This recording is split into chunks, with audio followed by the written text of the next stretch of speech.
I'm a hustler, baby. It's time for Hustle Her podcast. I'm your host, Deshay Caines. Hustle Her is all about inspiring women through real life experiences that have helped to mold and develop not only me, but my guests into the entrepreneurs and leaders we are today.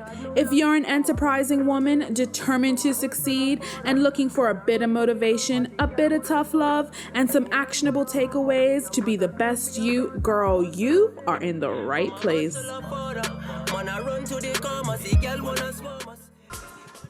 guys, and we're back. I'm going to do a little trick I learned from the best PR person on the planet, Deshay Caines. And in 5, 4, 3, 2, all right. And we're back, guys. So what we're going to do is go back in, jump right into, I guess, and we'll start with you, Tyka. Okay. Can you share a moment of self-discovery that you had that was a significant impact in your life? And some of the choices that you make in your life. Sorry, I left that little piece off. Yeah, no. I think it would have stemmed from, so I went to a performing arts school when I was 12 years old. I left really, really young. And that was like in DC, like navigating, there was like the sniper and all of that was going on. I realized, I think at that time, that resiliency was actually my gift. I think also being a performer, I've recognized that that's what God's asked me to do, just with who I am and how I present. And so like fast forward, I'm 34 years old, and I had this opportunity last year, March actually, to be flown to New York City, and I was able to cook for like Vogue editors and whoever it was like, still I'm pinching myself. But what was dangerous about that in a good way is like, okay, baby girl, you get to dream big again. Because I think sometimes what happens is when you come back to this beautiful, island that we call Bermuda, sometimes you feel like, okay, so that dream didn't. You're not on tour with Beyonce, so then you just have to. But it's like, no ma'am. You will show up like you are Beyonce every time. You will. Because your gift, you can't negotiate with God. Your gift is not up for negotiation. So I think it was just being that 12-year-old girl and recognizing that, like, you got heart, you have resilience, and you get to be a performer no matter what you do, because you get to inspire and live artistry and embody it. I think that was a definitive moment for me, and I think I get to tap into her like every time I feel like I can't. But that would be it for me. Okay. Yeah. Auntie, what about you? What's a moment of self-discovery that had significant importance to your life choices? I was about, I can never remember the age, about 8 or 10, between 8 and 10, a child at Purvis Primary School. Woo, Purvis! Purvis!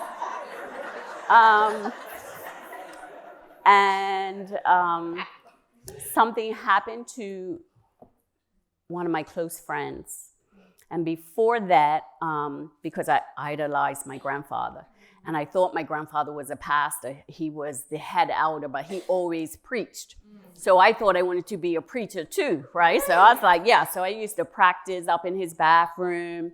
I'll practice my sermons and stuff like that. So I thought, yeah, I'm gonna be a preacher. And but anyway, so this day at school, she told us something. And it changed my life forever, because I could not understand how anyone could hurt a child. I did not come from that. I was extremely protected. I think I said in my podcast, even Cedar Hill protected me from myself. Cedar Hill! And so I was extremely protected. I was loved. I, was brought up like this. Everybody had their arms around me.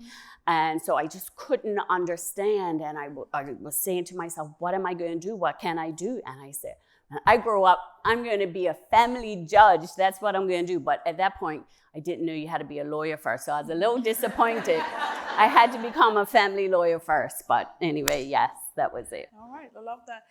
Chelsea? So for me, I wouldn't say it was when I was at Oakwood University. Shout out to HPC. Shout out to Oakwood, yes. So I was in my final year of college. I had a semester left. And one day I was driving and I could not see at night. And so I went to my mom and I was telling her, like, something is not right. And she was like, no. And she said that because when I was little, she rushed me to the hospital because I had a piece of sand in my eye. So the second time, she thought I was crying wolf. But I was like, no, something is like wrong. So I went to just Walmart. You know how they have like the eye place? I said, you know what, I'm gonna take myself. So I went, and then they ended up telling me like, oh no, like we need to rush you to a specialist because you have keratoconus. You may have keratoconus. And keratoconus is like eye disease. So when I went, they was just telling me like, you know, you have a couple of months or you need to get surgery or you're not gonna be able to see. So I was in my last semester. My mom figured everything out. She flew me we went to Toronto. I got a cross-linking surgery. And one of the responses were that I need to come out of school. And for me, I don't know. I don't take no. Like, I don't take no for an answer. So they was telling me I should probably, you know, come out of school. And that's when I always kind of knew that I was a fighter and I had heart, but I was not taking no for an answer. So I just enrolled, my mom and I enrolled myself back to school, and I was in school as a disabled student. But a lot of people don't know that because I never really shared this story. So when I was in class, I couldn't see anything. Like my eyes were so bad. Eventually I was able to get glasses to help and assist. But even like to this day, I can't drive at night right now because of my situation. But that situation for me was more of a discovery, especially because I had never worn glasses before. So it went from like 0 to 100 real quick. Real quick. And just to see the fight, and like I said, I have my mom with me too, and she's a fighter as well, and she isn't gonna let anything happen to me. So that was just a moment for me where I was just like, and I graduated like magna cum laude and stuff. So I was just like, oh, this girl got it. Like she bad. That girl's bad. So sorry, Charles. Davika, what about you? I think when I think about the largest self-discovery I've had to date would be when I moved to Connecticut with my 2 children on my own for work. And I know you're going to come probably to a little bit of that later, but it showed me that, you know, my strength was immense, right? That I could literally do anything after that. Intentionally becoming a single parent to progress my career was something that I didn't think. To be fair, I didn't allow myself enough time to take it all in and really measure the magnitude of what I was getting ready to do. I was taking a 3 and a 5-year-old overseas by myself without my husband to work in a very demanding job. But I did it, right? Yes. And I came back, and I have the amount of pride I felt after being able to accomplish that, right? And my daughters, you know, witnessing me kind of make a sacrifice and being able to actually get it done is something that it would never leave me. Absolutely. Jess?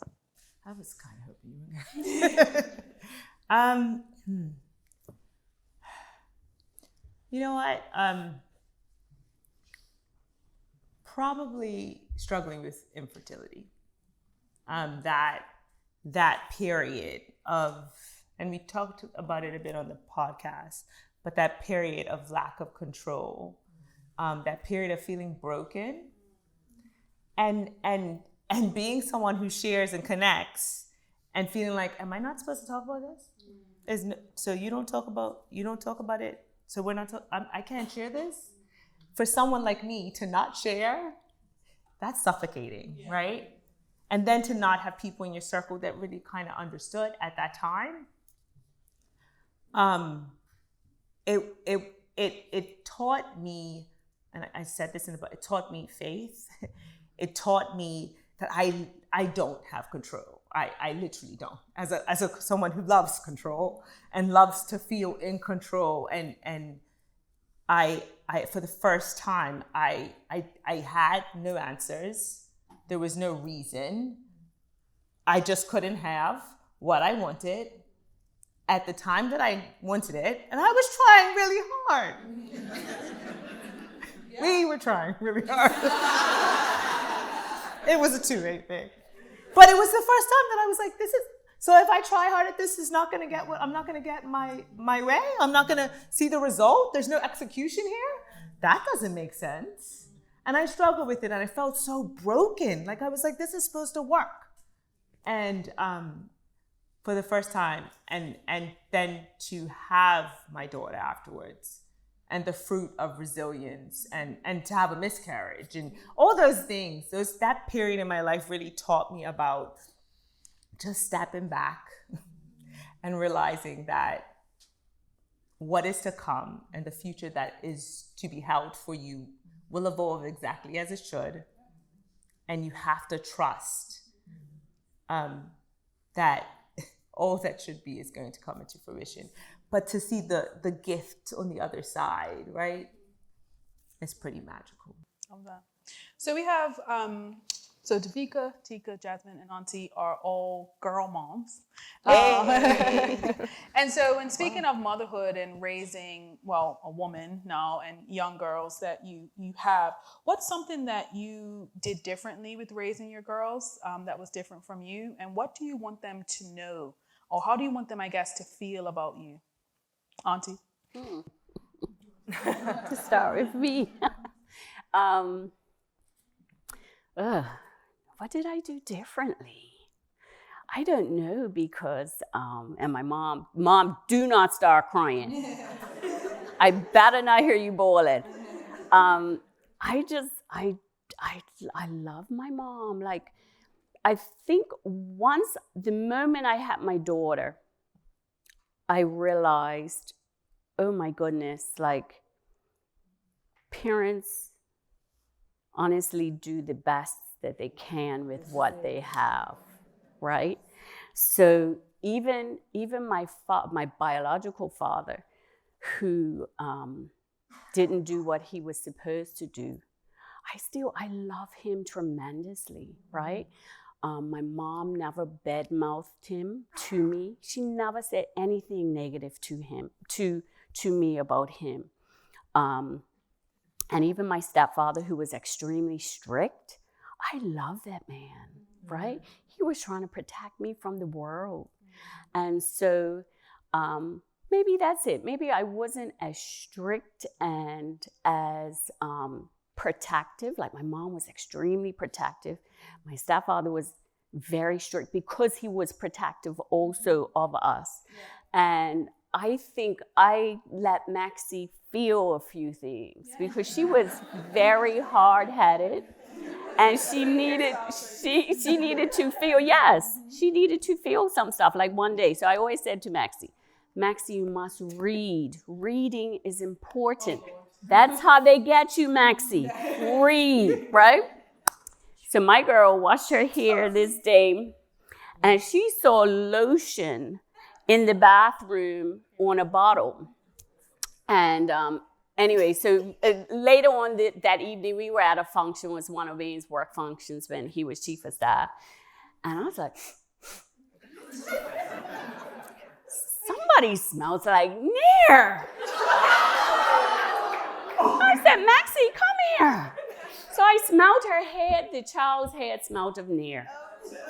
I said, Maxie, what have you done? Oh, I saw lotion. I said, didn't I tell you to read? Read, child. So anyway, she didn't have to end up shaving her whole head. At the time, she had long hair, so we had to cut her in a cute little bob. But I had to let her... I love Maxie.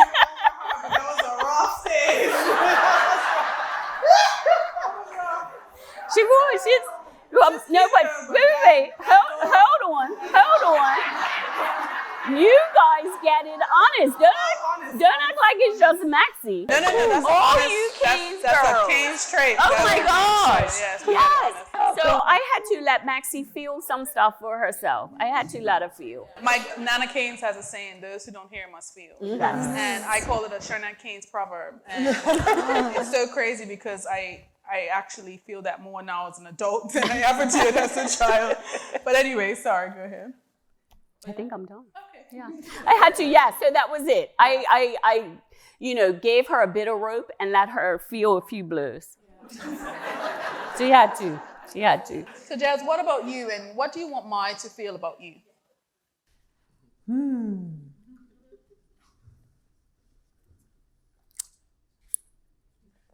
I'm not gonna cry.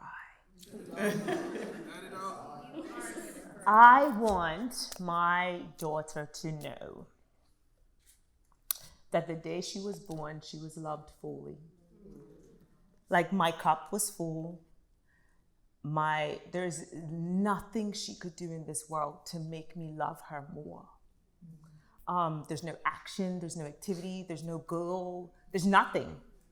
That she was loved completely the day she came into this world. And that everything else is extra. And that I am here to support her in all of her dreams and her aspirations. And I work my butt off to make sure that she has options. Yes. And that I will be fulfilled as a mother when I see her pursuing her options and weighing them out and laying them all across the floor, saying, Mommy, should I do this or should I do that? Yes. That is what I am here for. And so I just want her to know that. And Tyka, I think you have the smallest baby. Didn't tell her that. Miss Imogen Adia. So I'll take, my approach will be the thing that I am proud that I've incorporated that wasn't necessarily a part of my childhood, and that would be just her groundedness and her spirituality. So I can tell you how she mothers me, right? It should be 4 in February. I had, a time recently where I was just like, babe, and talking to Nidra, I'm just like, can't do it. Like this entrepreneurship, can't do it. People don't get it. Working 20-hour days, sometimes you're sore in the throat, like you don't know if you're coming or going, whatever it is. And excuse me if, right? Emotion is fine for me, I hope it's fine for you. But I just remember, we were sitting at the breakfast table, my hubby was on a work trip. And she was eating her blueberries, and when I tell you out of nowhere, it wasn't story time, we were getting ready for school, and she looked at me dead in my face and she said, don't give up on your dreams. And I said, what did you say? Little Miss Imogen, she said, don't do that. Don't give up on your dreams. And I was like, okay. I said, all right. I said, I got you. For me with her, it is, don't do what I say. It's not leading her to the water to make her drink, it's making her thirsty. So if you cut up, hey, I got that from a podcast, by the way. But if she acts in a way that is not, in alignment with I know who she is, I ask her, how do you feel? I feel sad. And if she stands on Papa's foot or something, and how do you think Poppy feels? Sad. I said, okay. And I walk away. Poppy, I'm sorry for. I don't have to make you do what I say. Because I think that's part of the broadopsy that when you get free, who are you? So little girl, when you walk in a room, know who you are. Not because someone told you, but because you know from an intrinsic place who you are. And I think people that shift and shake and create the world know who they are first. Absolutely. So that is what I want Miss Imogen Adia to know. Yes. Oh, yes, Tyka. And Tyka, as a mommy of two. As a mommy of two. So my girls are actually here tonight for a very deliberate reason, because I am constantly telling them that they have to push through fear, right? Everything that you do, you're gonna have fear. There's always gonna be something that's gonna make you scared. And they needed to see me do it too, right? So tonight they are here, and I know they see me, I can't see them. But I call them my accountability partners, because if there's one thing my children are gonna do is hold me accountable. So if you said that you're sorry for shouting at me today, and tomorrow you shout again, you're gonna hear about it, because you said you were not gonna shout at me anymore, and here we are again having this conversation, especially my youngest one. But I love that, right? I love that we can be so open with one another. And, I encourage it often. Like, come on, let's talk about it. As long as you're respectful, we can have a conversation about anything. I want you to be able to tell me anything. And I think that that's important, not for me to foster in the home, because that's what they become as leaders and women in the future, right? And so they need to feel comfortable being able to speak up and saying what they feel and how they feel to whoever, right? As long as they can do it respectfully. So girls, I know you see me, but you know that you are my world, that all of what I do is for you. I would not be here if it wasn't for you, and that mommy can work through fear too. I love you.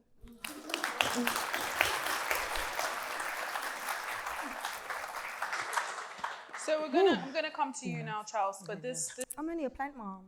Oh. I don't have no kids. I have a nephew. That's it. I mean for my next question. Okay. No. I know, Charles. I know. So Chelsea and Davika have given me permission to do what I'm about to do. So I want to make it very clear that I'm not breaching any boundaries. But Tyka, I'm so sorry, has given me permission to do what we're about to do, and that's talking about grief and losing significant people that were in their lives. And I just want to talk to the two of you really quickly about one. I know, Charles, it's a little fresher for you, but how have you been navigating, and Tyka will come to you after, this period of grief in your life?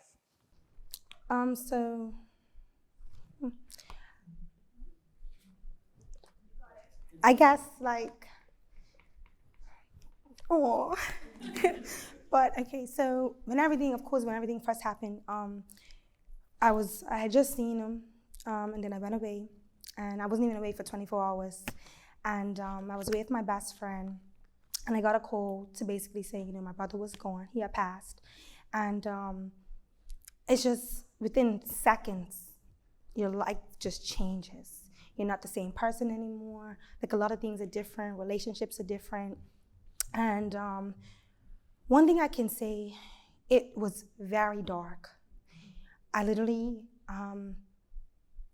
it was very dark, and I would never forget coming off the plane, running home to my mom, and breaking down in my driveway, and my mom telling me, get up, right? Oh, I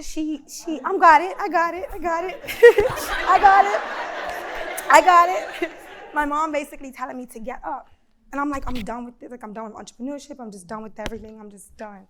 And she was like, that's not how we're gonna finish this race. And so in the point of darkness, when we think about darkness, we think that nothing is happening in darkness. But in darkness, if you think about a plant, and you think of when things are planted in the soil, it's dark until when it grows and in the sun and it comes into a plant. And so you realize that in the state where I was at, a full darkness, God was working on me. And I feel as if that I literally had to, when Jasmine talks about control. You can call me And then okay. I'm like, we ain't friends yet, but okay.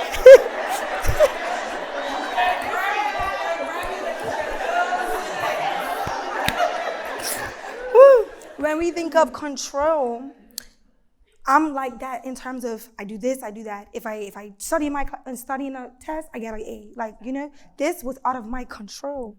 I literally had to put my hands up, like my mom said. I asked her how she was doing it, and she was just like, God is in control. The same person that blew breath into him, that's not me.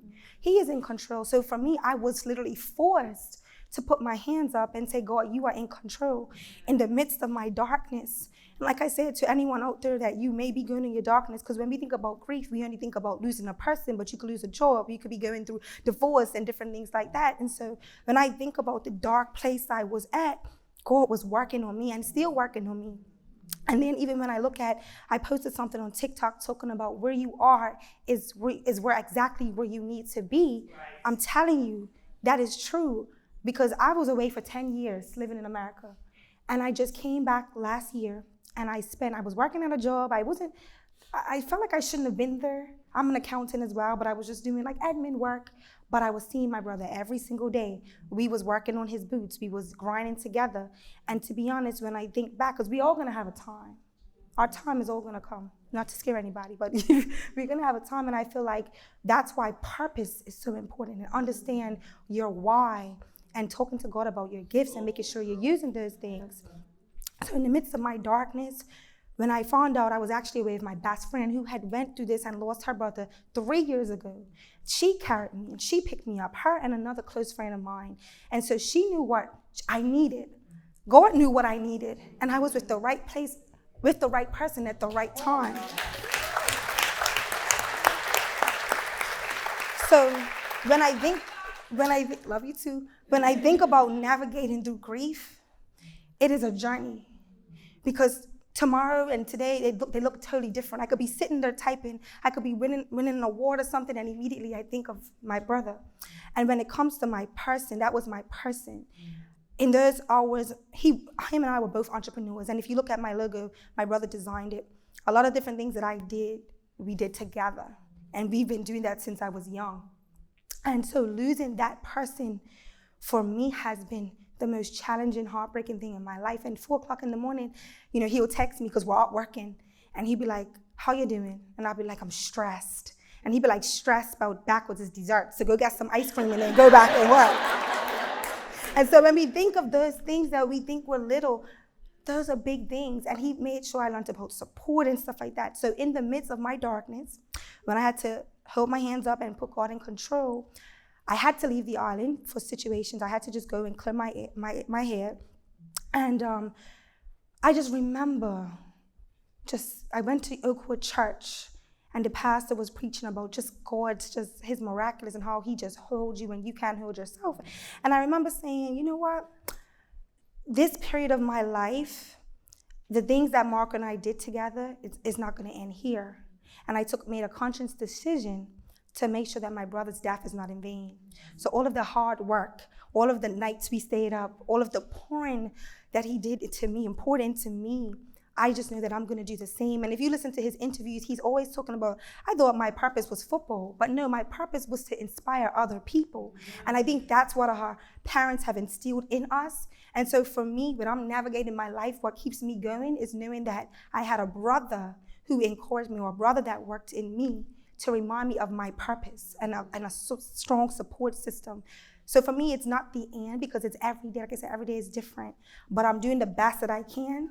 And when I went away, I did a photo shoot. It was called Better Days, because when I do stuff for Optimum is a family brand for me. It's not, when you see different things I'm posting, it's because I'm probably struggling through it too. And that's how I started my brand, because Optimum Body means to extend to your best level. I changed the OP to a UP so that people can symbolize and see that I'm telling you to keep trying to extend upward. And if you are at rock bottom, the only other place you can go is to the top.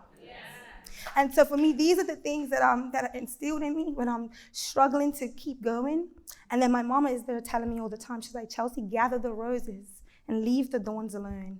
And that's just what I do in my daily walk with trying to be an entrepreneur and just trying to make it through, because we're all going through stuff, right?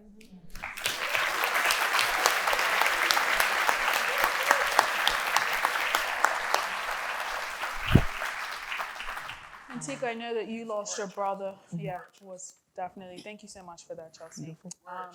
Thanks.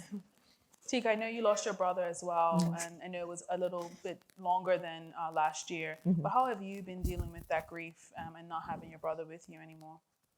Yeah, that was a time. That was a time, and you just remember it like it was yesterday, really. I love to be in a place where I feel like things or happenings choose me. And so when you talk about philanthropic work or making your name great, because that's really what the result was, is like, this Agnes girl's gonna make this name great, period, right? But yeah, I mean, when he passed, I mean, some of the things that I don't feel like my family were able to really relish in was like the nerve of us to mourn a monster, right? That still may be an inflammatory term for people who know that my brother was Prince Agnes, right? Who was the monster that raised him? This beautiful woman who raised me too. If you were raised how we were raised and saw the abuse that we saw, how would you be? And to be there that night, because I was the only person on the scene at the time, and to see the person that you grew up with, playing fluffy with, and he used to, oh God, he used to rough me up so, he used to rough me up. But to see that person laying in a white sheet, but then to feel like the fabric of Bermuda felt that we shouldn't mourn because he was so disgusting. And most people didn't even know him firsthand. It was as if my grief wasn't even warranted. And that made a beast out of me in a good way. Because you know what? Philanthropy chose me. So when I made my victim impact statement, I was still judged. when I gave contrition and love to the family of the person who murdered my brother, I was still judged. So my thing is, oh, sis, you're just going to be judged. Yeah. So when people talk about authenticity, authenticity was attached to that. That was birthed in that moment. Authenticity, philanthropy, loving on people, being transparent, being brazen, doing the thing. I can't help be that, right? You know, but then also to see the gap in what I saw was Bermuda, or even just in the world, because we're a microcosm of a macrocosm, and saying, you know what this world needs is actually love. So if I didn't see it, I can't be pissed that people didn't see it or didn't provide it. I got to embody love. So when I walk in a room, I hope that people feel that. That's right. You know, so I think that was my journey with that. And I will leave with this, like, I get to make my name great. This Agnes girl gets to make that name great. I get to let my mom, who, my mom who's sitting in the audience and she's not sure sometimes, like, Tyka, I can't believe. And I'm like, all of that. We talked about it on the show, that's tapestry. When I'm on NBC or wherever I am, in a Gombe Cape, Sheng Dang, right? Whipping up what I'm whipping up and who I'm serving. That Agnes girl. That's right. That's who I am. Yes. So, I think it's just really making the name great and being unabashed. Like, I'm never afraid to tell people that my brother was Prince Agnes. Not afraid, right? And I think too, like, for people who had a similar, a parallel story, like this Black young girl from Bermuda, who people don't even know where it is, who had that brought up, with an abusive household, who has a dad who's on drugs and doesn't choose to be in her life, she gets to be glamorous and amazing, and she gets to impact, and she gets to live philanthropy. So know that it's possible.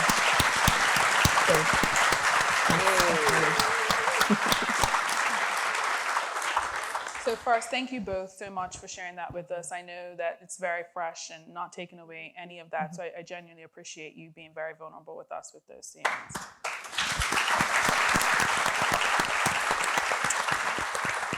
I can't believe it, but I just got a time notification. So as we kind of wrap up with our last question, that will go from all ladies. I don't know where everyone is, but we're gonna tee up for the questions, the Q&A portion of this. So if you guys do have a question, there'll be 2 floating mics that will come around. Okay. So I guess Auntie, I'm gonna start with you, and then we'll just make our way down. You always start with me. All right. So when we spoke about this and I met with you guys, one of the biggest things that I get feedback from on the podcast is the why, right? Your why. Like, at the end of the day, you're all very successful women in your rights, but what is the why? What gets you up? What is the driver behind the excellence that is each of you? I think it probably goes back to my grandfather again. Just leaving the world just a better place. I mean, I'm not a great person, but if I can impact, change one person's life, just make their life better, and that person can make someone else's life better, then we'll all be leaving the world a better place. I don't know who talked about love. I think everybody's talked about love. Love is so important, right? Love is easy. Love is free. We hate too much. We're too quick to have a negative word about someone else, something else. Love is just so important. Love, just helping your fellow man, just leaving the world a better place. If you're not making a difference in someone's life, if you're not helping someone, honestly, what are you doing on earth? What are you doing? I just think that's it. Love and just change someone's life. And it doesn't take a great person.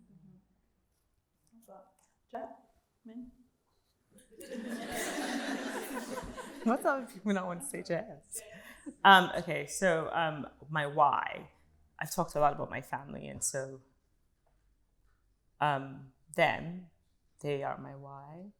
But I want to be why I get up every morning, I've always been very, very aware that we talked about this, that I was put here for some reason.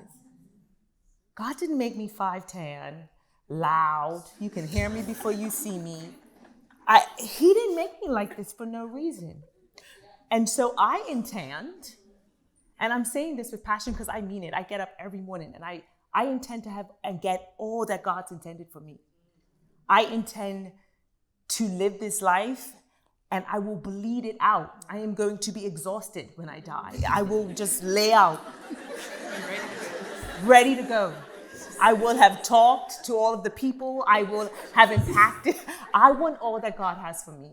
And I believe that is great things. And so while I do things very afraid, I do things very unsure, I do them because I am very, very self-assured that I was put there for a reason. And so that's why I do what I do, because I'm not leaving anything on the table. No crumbs will be left. I'm gonna do and achieve and be all that I was destined to be. I love that. Okay. Tyka. Yes. All right, so we had Cedar Hill. Cedar You had a Cedar Hill, right? Okay. Cedar Hill. So I'm a point girl. That's okay. I still love it. Miss Match, you're spicy. I'll take it. But the beautiful thing about having a board opsy in point is I was the tomboy, probably wouldn't surprise anybody, but I was jumping like off cliff and peak when like the girls were still on like number one. I mean, I didn't dive, but I was like, if you knew it was gonna be a girl that rode with you, it was like, they call it Take Nerve Tuesdays and all, but back when I was, we were just jumping and we were just enjoying it. And so thrill at the expense of meeting your gift is always my way. So my thing is, it's one of the mantras that I just live by is like, the cave you fear to enter lies the treasure you seek. So my thing is, know what you seek before you came here. Our job is to forget, right, in the process, but you came here for somebody's treasure. So my thing is, if the creator's readying that gift or that meal, whatever that is for you, what does it look like to kind of release some things, to let go of some for to get it? So for me, it's, of course it's love, like Miss Max said, but I think it's like releasing the fair piece, releasing it so you can, like in yoga, I practice yoga often, is making space to move into new space, releasing to be able to receive. So for me, it's like a little bit like Jaya said, I'm leaving her tired, tired. Like I have no interest. One of the things that I think plagues us just as people is, you die at 30. And when I say die, I mean, you have people that walk around, we talk about this, on two legs, they get in their car, they drive to work, they contribute nothing, and they expect to be juiced about life. Absolutely. And if you're not juiced about life, that's part of the issue, because that's the reason why service sometimes is annoying. You ask somebody for a glass of water and they're huffing and puffing. I'm like, what's this? You agreed to be here to give me water. I agreed to come, you agreed to give me water. But when you meet someone that's juiced, so I got married in April, blessing. And oh, amazing man, but we have this designer who's designing our dresses. She showed it. And I love people that are juiced because they make life better. That's like the way that she sketched, I'm like, you better give me African goodness, because she's from Africa. And I'm just like, the way that you design these dresses, I feel your heartbeat in your portrait. And I can't help but be that person. So if I have to turn it down, then I probably just wouldn't be in that environment. That part. It's like turn up or not at all for me. So I'm jumping off cliff in this life. Davika. So outside of the natural reasons for family and all of those things, recently, I think since being on your podcast and then since having had this promotion, what I've had a lot come to me was people needing help, right? People needing advice, people needing mentorship, people just needing someone to talk to. A lot of what I said on that episode resonated about, like, my boss is like what you were describing and I don't really like it. What do I do? And it really gave me this kind of realization that this is what I'm supposed to be telling people, right? This is how I'm supposed to help people get through these periods in their life. I think one of the quotes I wrote on Instagram is, I always want to be the senior that I needed as a junior, right? And so that is so, strong within me, because I know now that through this journey, I have to slice a little piece of me and give it to 25-year-olds who are trying to figure it out, right? At 25, I didn't know what I was going to do, where I was going to be, how I was going to get there. And it was those people who took that slice and gave it to me that helped me to get where I am. So I think that, outside of my children and everything else, that's a big why for me.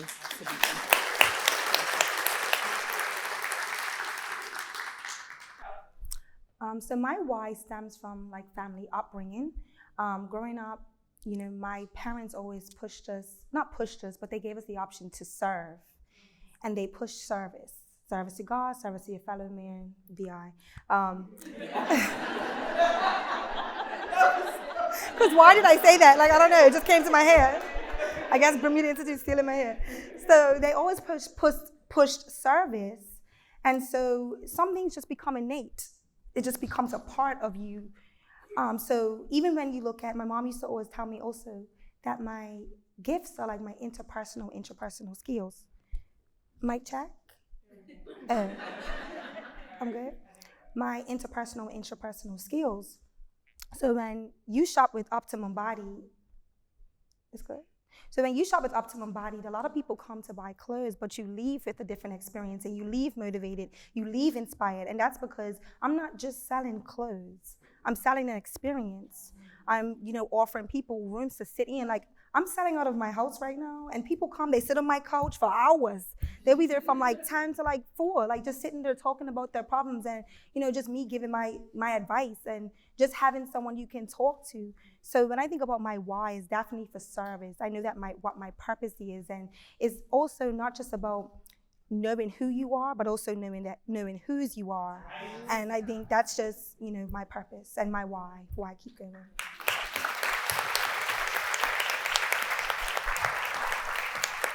All right, I think they're going to give you a handout, but come on, Max, that's fine. So in the meantime, and John, if you could just bring up the lights a little bit. If anyone has any questions, I'm actually going to log onto the Slido quickly just to see if anyone has put any questions up.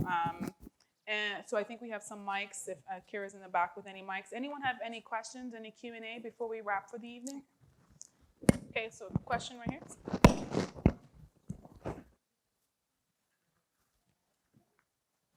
Let's test it out on that mic. Is on, Kira? Hello? There we go. I have a question. Evening, everyone. I have a question for Chelsea. What's something that you would tell your younger self? I know everyone else, spoke to their daughters, but what would you tell your younger self? Thank you, Kayla Burgess. My best friend of over 12 years. Thank you. Thank you for being the first to stand up and ask me a question. My younger self, I think I would just tell my younger self that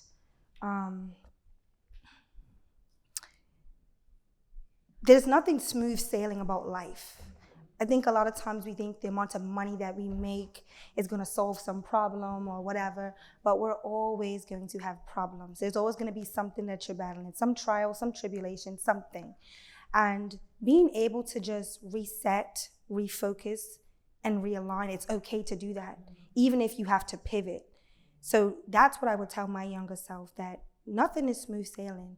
And I know that along my journey, I've also, because being an entrepreneur, you're mainly a problem solver. It's just problems, and you're just here to solve them, and that's just what it is. And I get excited when I'm solving a problem, but basically that is what life is, and not being afraid and being fearless to tackle those things, and knowing that, you put your best foot forward and you do your best, then things will come. So that's what I would tell my younger self.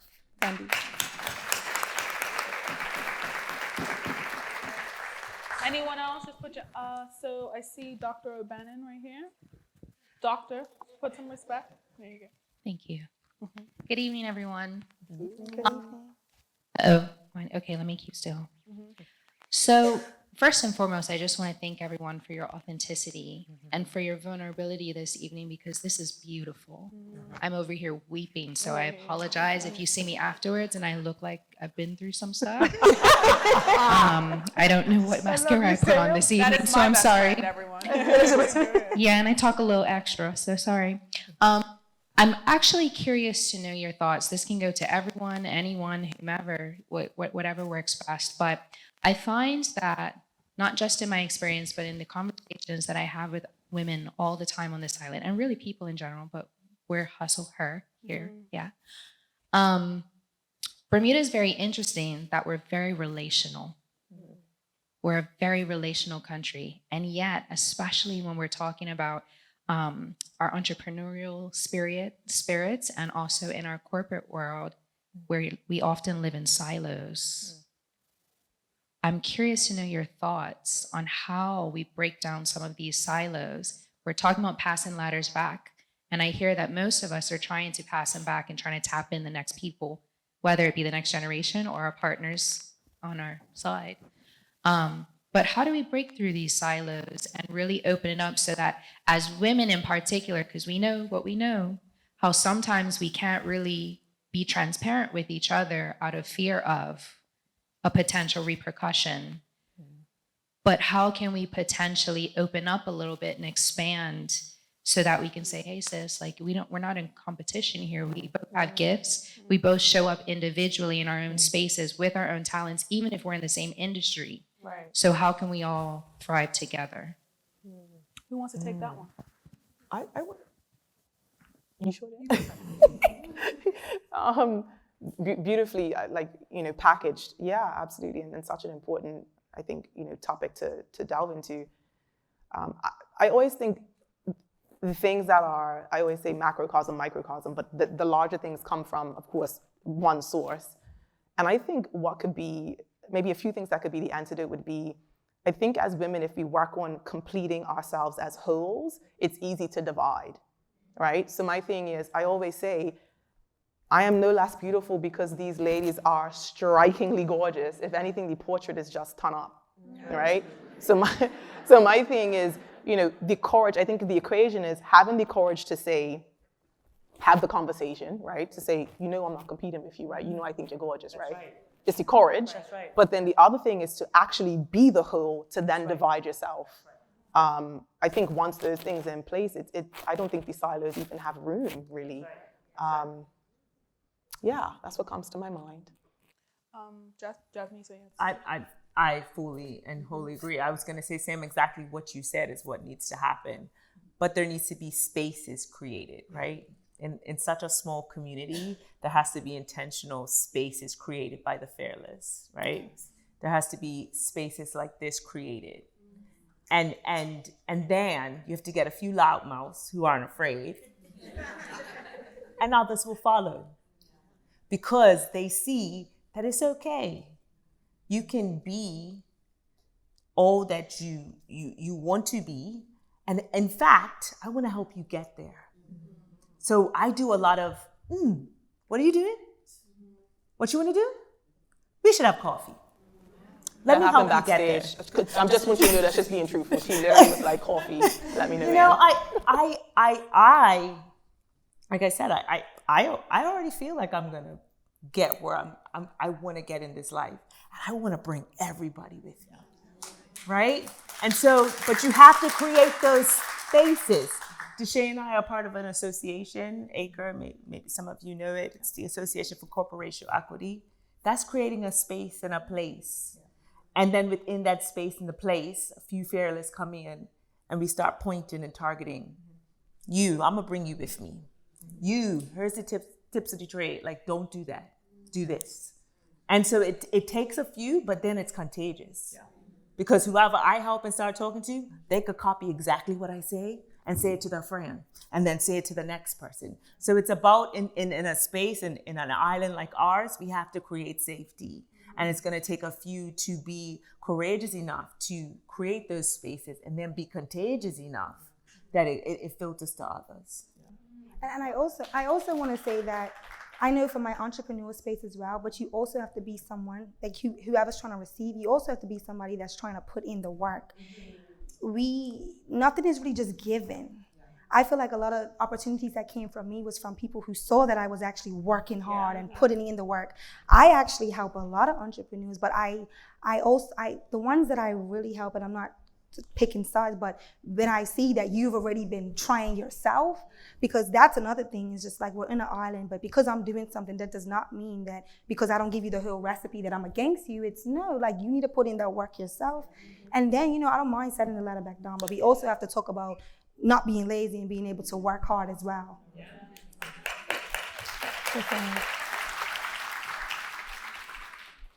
Dr. Sam, I think that in Bermuda we have to work so hard, right? What we got the highest cost of living ever in the whole universe. And so, honestly, we have to work really hard just to survive. So we got our hair done, right? We got our hair done. We're working. We're trying to provide for our families, just trying to do what's right. So it gets difficult because sometimes we're doing this, right? And it's not because we're trying to keep other people out. It's because we're just trying to survive, right? I think we need to... maybe, how do I say this? We have been conditioned to mistrust others that look like us, right? And so while we're working and we're doing this, we need to open up and let others in, help others. Also not work so hard. We need to enjoy. We have a beautiful island here. If it wasn't for real wet, I would never be out on the water. Real R-E-E-L. That's my dad's book. And that's sad. That's sad, right? Why am I not enjoying the water like other people are enjoying my water?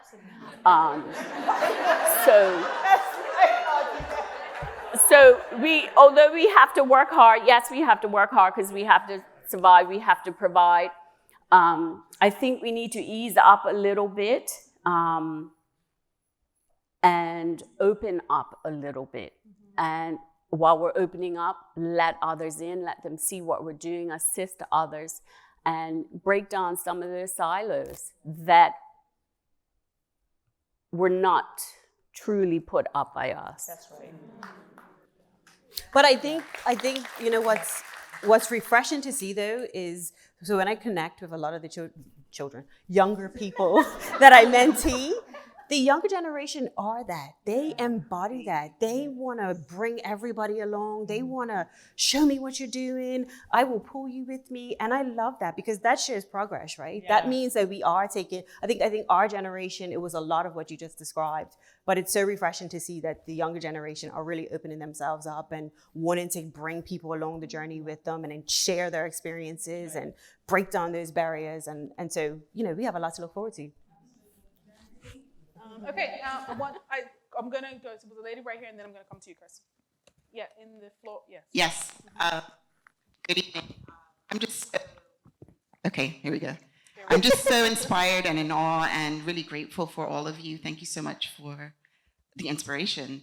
I heard a lot of talk about being fearless, but as a leadership coach, I often see that human beings, we're wired to be afraid. We're wired to be anxious. Yeah. And so I just wanted to normalize that and then ask this question, which is, what is the thing that you were really scared about? Your heart was racing like mine is right now as an introvert. And you chose to be courageous and you did it anyway. And what's your next scary thing that you're about to do and do it anyway so that we can support you? So before we answer that, I'm mindful of time, so let me know the two women you want to hear that from. Okay. I definitely want to hear from Tyka, and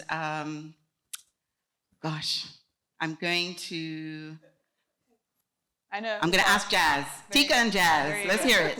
All right. What was the question? It was about Fairness, yeah. Repeat the question. All right. So what is this? So what is the scariest thing that you've ever done that you chose to do, that you were brave about, courageous about?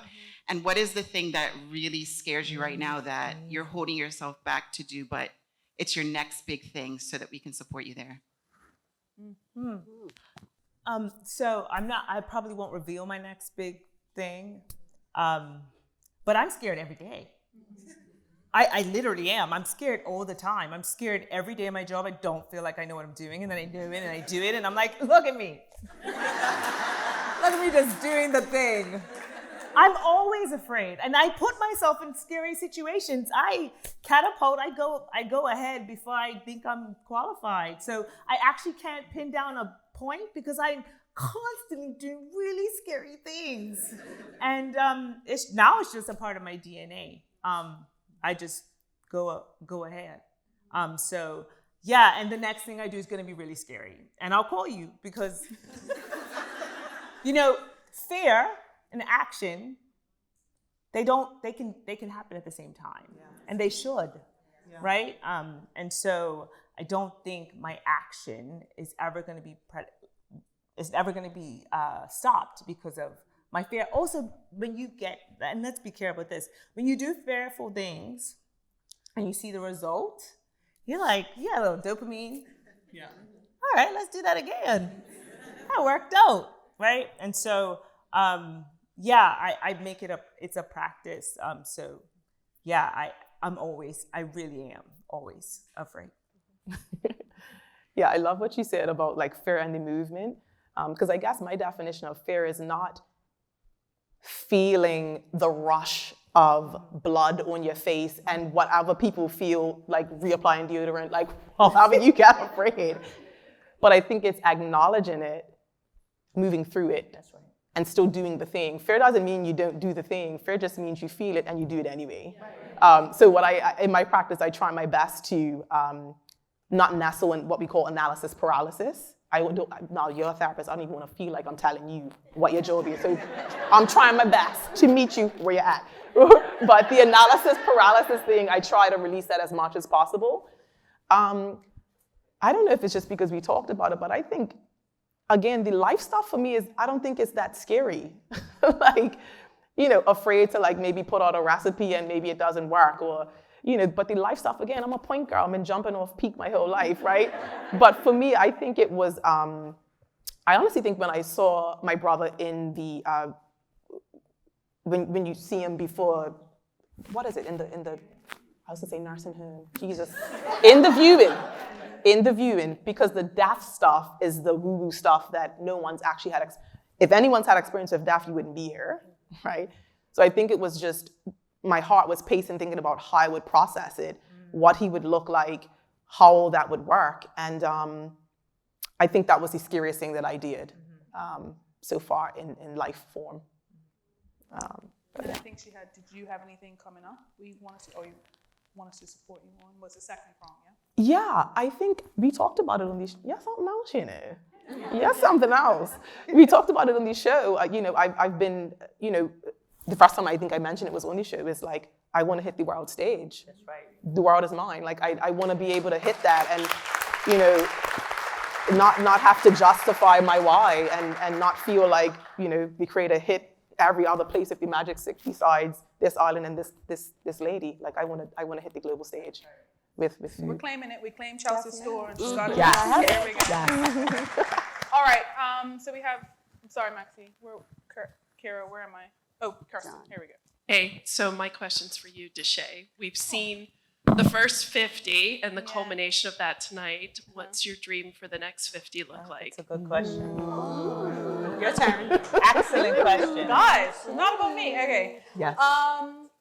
It is. Actually. For me, the podcast is morphing into telling these amazing stories, right? Like initially, I just wanted to kind of interview dope women that I had in my life. And it's really morphed into telling stories of women, different things that are very taboo to talk about, things, but also success stories. I think a lot of times as women, we waddle in this, woe is me, and I had to struggle to get to the other side, right? And I think sometimes it's okay, it is okay to show that one, there is another side, and then the other part of that is getting us, how women get to that other side. So yes, you know, the upbringings and, you know, your whys and all that type of stuff are important, but I want to delve deeper into your story, right? And so the next 50, you know, we're going to have to ask Jesus about it, but honestly, I've thought about who I'm going to have on next, and I have some pretty big goals and targets for that. I want Hustle Her to continue to grow locally. I think it's been great. I think I could do more.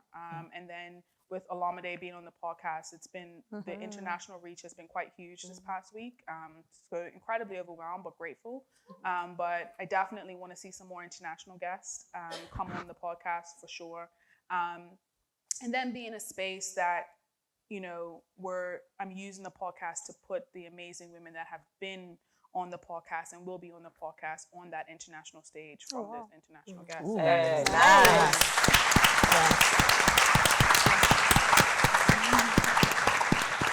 And I think, so it's be our last question. Who is my dad in the back? Someone said my dad had a question? Yeah? Yeah. And then just also, you know, for any of the men in the room, I get asked constantly, when is a man going to be on the podcast? Okay? So first things first, yes, it's coming. And the first man that'll be on my podcast will be my dad for Father's Day. So you heard it here first. All right, Dad, go ahead. Travis is telling me, don't ask your question. First, let me say, I'm blown away. It's been a group of guys here that we've been going backwards and forwards, and we are literally speechless. I too had a little water in my eye, a little onion cut, but I mean, it literally has blown my mind to listen to these stories, and ladies, you have been amazing. I see Power Girl right there, and so I know that there's a lot of work to be done. And on the other side, we have so many individuals that don't have these powerful stories. I'm with the Coalition Protection of Children, and we just see so much, right? And I want to celebrate you, and I do celebrate you. But how do we deal with what we're seeing in this country? How are we dealing with the young ladies that do not have these mentorships that are coming from these crazy spaces that we're seeing manifested itself in so many different ways? I just want for a few seconds for us to kind of have a conversation around those people that we don't talk about, but we have in our families, we have in our schools, we have in our world, and we just move around like they just don't exist. Ladies and gentlemen, my father, Deshay Caines, with the heavy hitter. I guess we'll start with Auntie. Start with Auntie. I'm joking. Whoever wants to go. That's a good question, Dwayne. And it doesn't start with just one person. It starts with us all. It starts with the man in the mirror. You know, everybody wants to say, you know, this person's responsible, that person's responsible. Everybody says the government's responsible for everything. Wherever you live, the government's responsible for everything, right? Not just Bermuda. But it starts in the home. And then it's, you know, it's the home, it's the school, it's the workplace, it's the church, it's the sports club. We all have to take a stand. We all have to do better. And I hate to say it, and you know, because this is definitely showing my age, I think we need to get back to some old-time standards, right? Our standards are slipping, and now you can see it.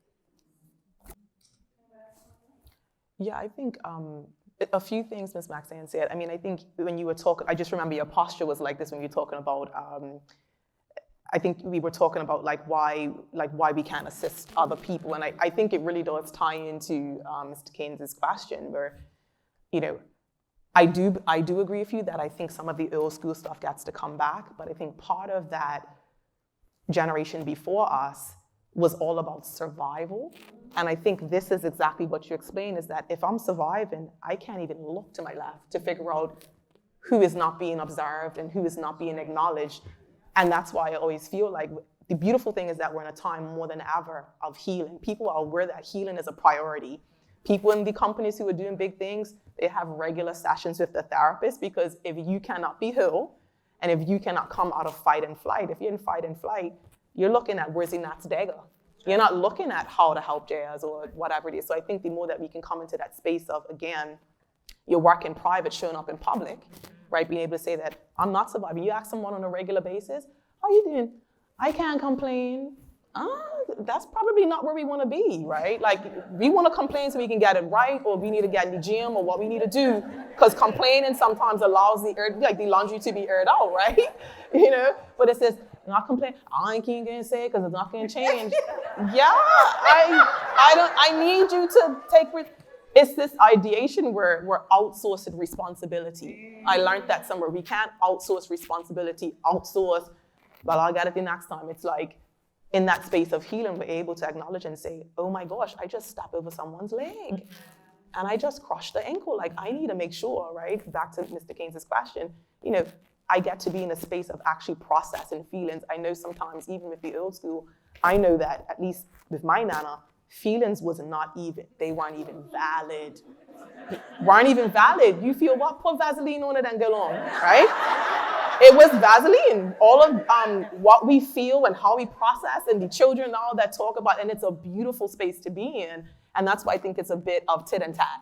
It's a bit of bringing the old school back, but also recognizing that we're in a time now more of healing than in any time ever, and that we can use that to our advantage to actually come out of fight and flight and to come into feeling and rest and restore and relax, to actually see what's happening around us. Yeah.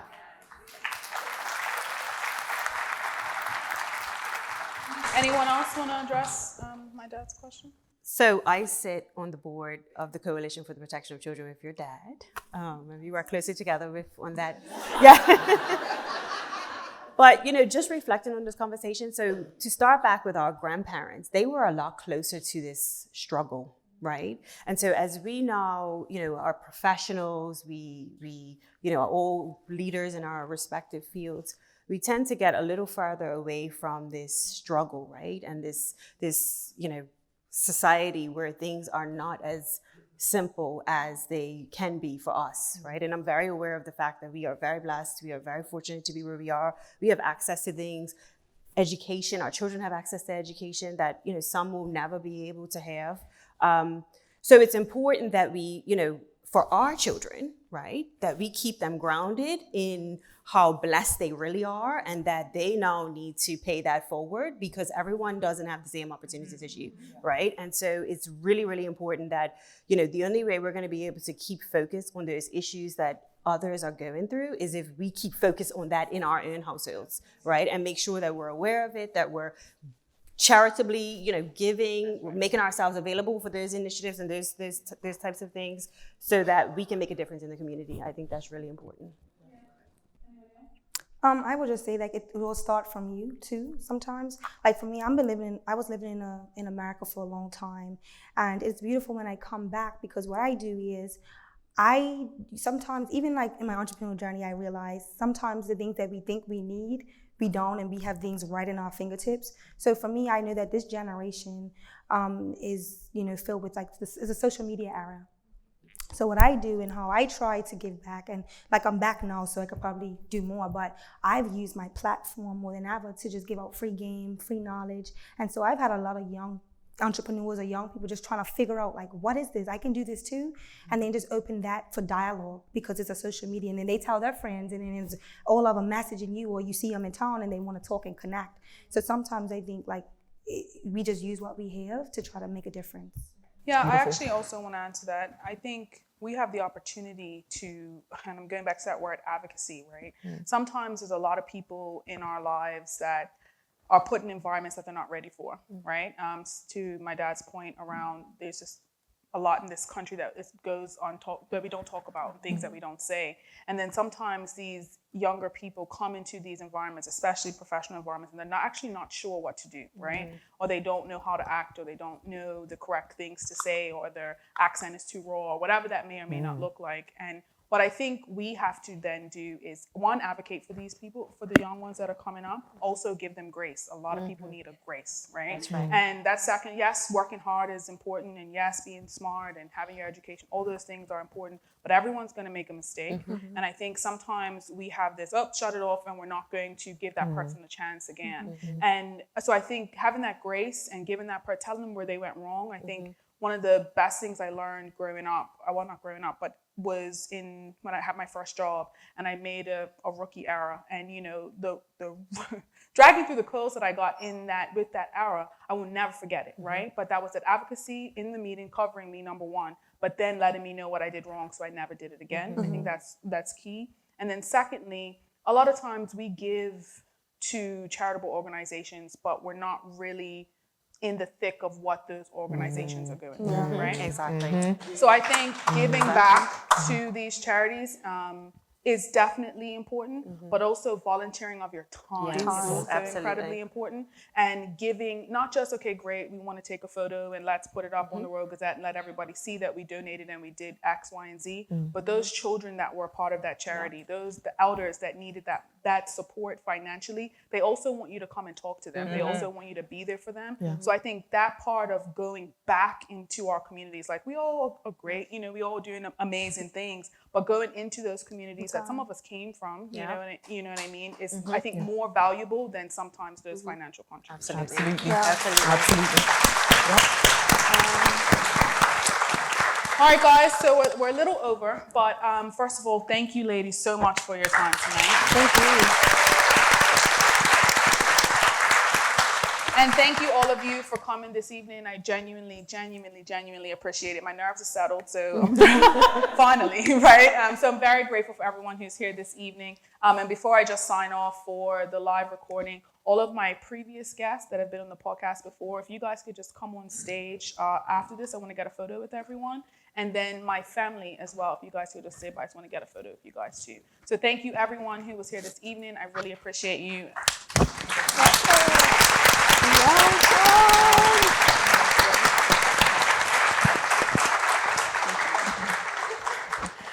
All right, guys, so you have joined me for the 50th episode of Hustle Her Podcast, and I'm incredibly full. I'm very thankful. Thank you for spending some time with me today, and as always, thank you for watching Hustle Her Podcast.